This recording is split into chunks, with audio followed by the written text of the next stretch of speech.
आज हम मौजूद हैं कराची के एक मशहूर और मारूफ पकवान पे। हम इनसे बात करेंगे। कराची में गैस का इशू जो है वो ख़ास तौर पे जो है वो बढ़ चुका है, क्योंकि सर्दियों की आमद है और एलपीजी जो है वो भी मुश्किल से मिल रही है या फिर मिल ही नहीं रही।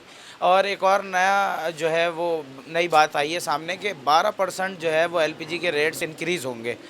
वल्लाह आलम, अल्लाह बेहतर जानता है कि होंगे भी या नहीं होंगे, लेकिन एक बात है सामने जो आई है।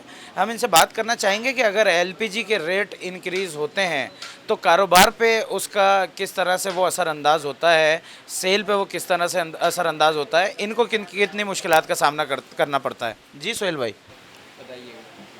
देखें, गैस का तो इशू अभी से नहीं चल ही रहा है। गैस का इशू तो गर्मियाँ हो या सर्दियाँ हो, लोड शेडिंग गैस की हो ही रही है।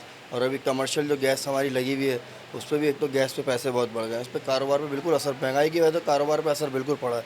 और अभी आप कह रहे हैं कि 12% IMF इसको बढ़ा रही है दोबारा, तो अभी सिलेंडर इतना महंगा है, अफोर्ड करना मुश्किल हो रहा है। क्योंकि गैस अपना शेड्यूल के मुताबिक चली आती है, तो हम मजबूरन सिलेंडर पर काम कर रहे होते हैं। बिल्कुल साइड इफ़ेक्ट पड़ता है कारोबार के ऊपर। और आपके सामने कारोबार भी महंगाई की वजह से लोग कट गए बिल्कुल, क्योंकि हर बंदा चाहता है दो पैसे बचाएं। तो इसकी वजह से अभी जब ये पैसे बढ़ेंगे मज़ीद, और ये पे सर्दियाँ मज़ीद बढ़ेंगी, तो गैस शॉर्ट होगी और बिल्कुल कारोबार पर इफेक्ट पड़ेगा इसका। आप मुझे बताइएगा कि अभी शादियों का सीज़न जो है वो आने वाला है, या फिर मैं ये कहूँ कि आधा आ चुका है, तो फिर इसमें कोई बात गलत नहीं होगी। शादियों का सीज़न है, आवाम पहले मुश्किलात का शिकार है। रेट और बढ़ जाएंगे पकवानों के, तो गरीब आदमी के लिए तो बहुत मुश्किलात हैं। कुछ इस बारे में बताइएगा कि पड़ता है अफेक्ट नहीं पड़ता। लोग, जाहिर सी बात है, शादियाँ तो नहीं रुकनी, उस पर क्या मामलात हो जाते हैं, फिर लोग किस तरीके से वो फेस करते हैं। वो यही है कि फिर देखें, मिसाल के तौर पे जो लोग 400 या 450 500 बंदों का इवेंट करते हैं, वो फिर 250 30 300 पे आ जाते हैं। तो ऐसा नहीं है कि असर पड़ता है, महंगाई है, हर बंदे को देखना पड़ता है। ऐसा नहीं है कि लोग आए हमारे पास, बिल्कुल हम उनका कॉपरेट करेंगे, जहाँ तक हमसे होता है हम करते हैं। तो काफ़ी ऐसे लोग भी आते हैं जो बोलते हैं कि हम नहीं अफोर्ड कर सकते, आप कुछ करें। तो अल्हम्दुलिल्लाह जहाँ तक होता है हमसे बिल्कुल करते हैं हम लोग। तो ये बात बताने की नहीं होती है, मगर मैं बिल्कुल लोगों को बता रहा हूँ कि वहाँ आएँ, बिल्कुल हमसे रब्ता करें।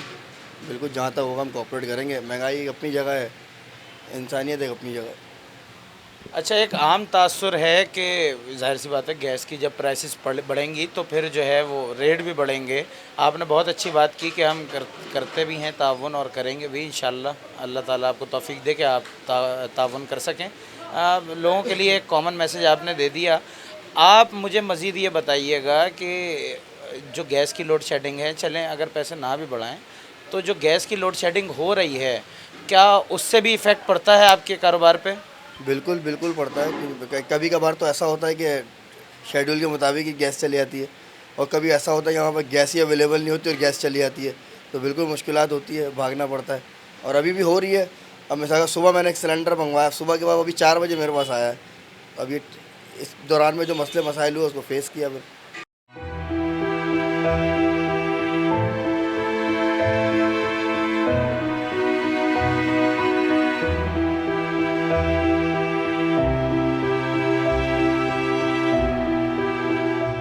भाई आ रहे हैं हमारे, मेरा ख्याल ऑर्डर दे के आ रहे हैं। भाई आप मुझे बताइएगा कि पकवान वालों को भी मुश्किलात का सामना है गैस के रेट की वजह से। आप भी मेरा ख्याल ऑर्डर करने आए हुए थे। आप मुझे बताइएगा कि मुश्किलात सहनी पड़ रही हैं आम आवाम को भी या नहीं। बिल्कुल मुश्किलात हो रही है।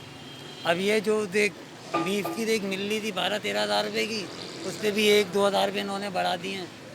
अब 10 किलो की देख है, अब 2-3 हज़ार रुपये बढ़ गए हैं, लेकिन लेनी तो पड़ रही है। अब इसके ऊपर क्या बोलें।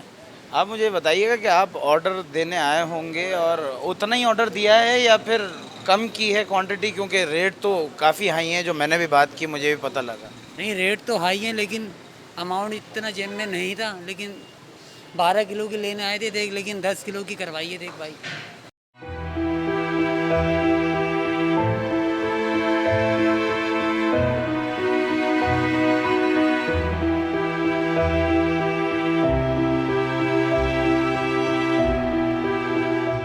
एक और भाई यहाँ पर हमें मिले हैं, इनसे बात करते हैं और इनसे पूछते हैं कि मुश्किलात क्या क्या फ़ेस करनी पड़ती हैं, अवामी तासुर क्या है। जी भाई मुझे बताइएगा, आप यहाँ आए हुए थे, क्या ज़ाहिर सी बात है पकवान वालों के लिए भी मुश्किलात हैं। खुद तेल के रेट बढ़ रहे हैं, गैस के रेट बढ़ रहे हैं, हर चीज़ के रेट बढ़ रहे हैं, दिन ब दिन बढ़ रहे हैं।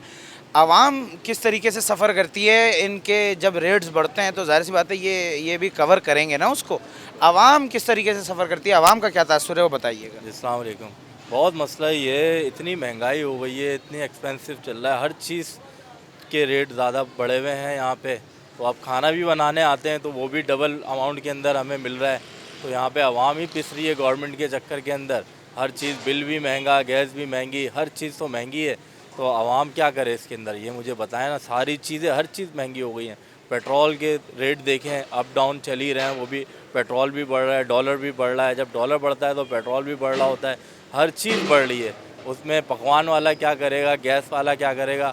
हर मंथली जो है गैस के अमाउंट बढ़ते जाते हैं, कुछ ना टैक्स लग जाता है उसके अंदर, बिजली में टैक्स लग रहा है, आवाम ही पिस रही है और क्या करेगी आवाम बेचारी। तो हम, मेरी भी ये ख्वाहिश है कि यार इस चीज़ को कवर किया जाए, कंट्रोल किया जाए। बहुत ज़्यादा महंगाई बढ़ चुकी है, गरीब आवाम तो पिस रही है और कुछ भी नहीं हो रहा।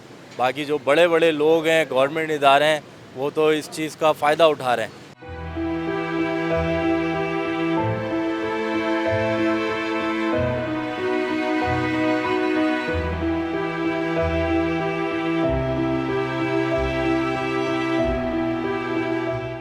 इसी के साथ नेक्स्ट वीडियो में मुलाकात होगी आपसे। अपने होस्ट सैयद मुंतज़िर को दीजिए इजाज़त। अल्लाह ने के बाद।